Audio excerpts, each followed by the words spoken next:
इनके निर्माण में संक्रमण धातु, आयन तथा कुछ अन्य धातुएं भाग लेती हैं। ज्यादातर तो इनके निर्माण में क्या होता है, संक्रमण धातुएं भाग लेती है।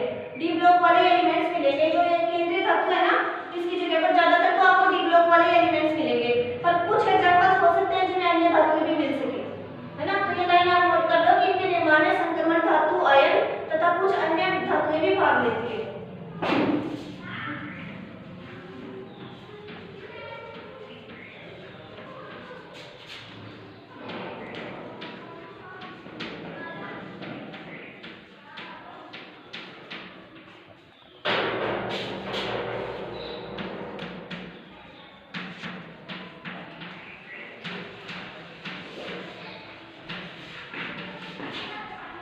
ये किसी को नहीं समझ में आया होगा कि कैसे उपसहसंयोजन बनता है, तो वापस पूछ लेना। केंद्रीय धातु परमाणु को लिगैंड इलेक्ट्रॉन गिफ्ट करते हैं, एरो वाला बॉन्ड लगाते हैं, बीच वाली केंद्रीय धातु होती है, साइड वाले जो है वो इलेक्ट्रॉन लिगैंड होते हैं। आ गया ये सब समझ में? अभी भी समझ में नहीं आया तो वापस पूछ लेना। आ गया? आगे चलो।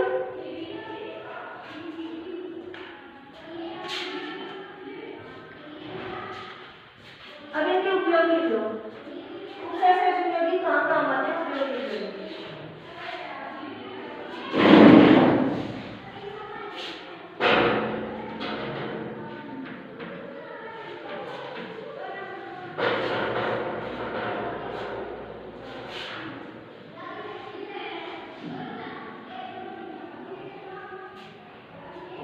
लिखिए नोट कर लो।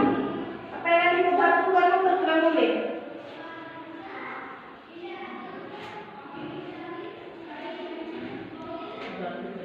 प्रक्रमों में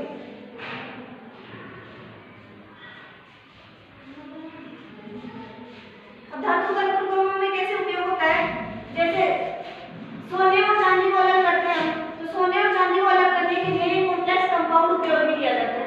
सोने और चांदी के साथ एक कॉम्प्लेक्स कंपाउंड यानी ये संकुल यौगिक डाला जाता है।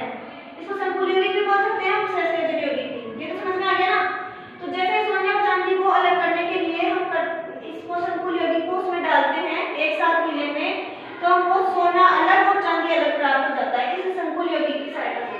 तो इसका उपयोग क्या हुआ कि सोने और चांदी को अलग करने में हम उपयोग ले सकते हैं। तो ये जो आपने लाइन लिखी है धातु कर्म प्रक्रमों में, ये इसी का उदाहरण है। धातु कर्म क्या होते हैं? सोने और चांदी धातु ही तो होती है, और धातु कर्म प्रक्रमों में मतलब धातु कर्म आपको पहले 11th में पढ़ा होगा, अलग अलग करते हैं धातुओं को, है ना। धातु का निष्कर्षण, निक्षालन ये भी बोल सकते हैं। दूसरा उपयोग लिखो औद्योगिक प्रक्रमों में।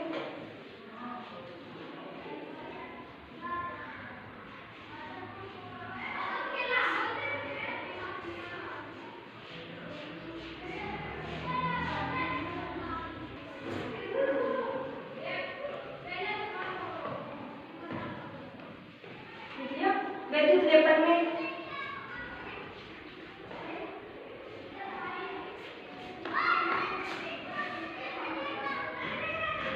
और लास्ट लो औषध रसायन में।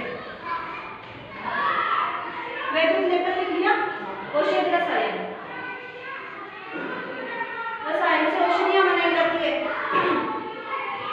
अब तो आपके ये चैप्टर हट गया शायद, पहले था दैनिक जीवन में रसायन, जिसमें सारी औषधियां आती थी, पैरासीटामोल वगैरह औषधियां बनाना। तो ये जो कॉम्प्लेक्स रसायन में भी काम आते हैं। जैसे कई बार आपने दवाई के शीशी पर पढ़ा होगा, उसमें ये वाले जैसे लिखा हुआ है कोई भी कोबालामीन ऐसे कुछ ऐसे वर्ड्स लिखे हुए आता है ना, तो वो कॉम्प्लेक्स कंपाउंड होते हैं, औषधियों में दवाइयों में काम आते हैं। ठीक है।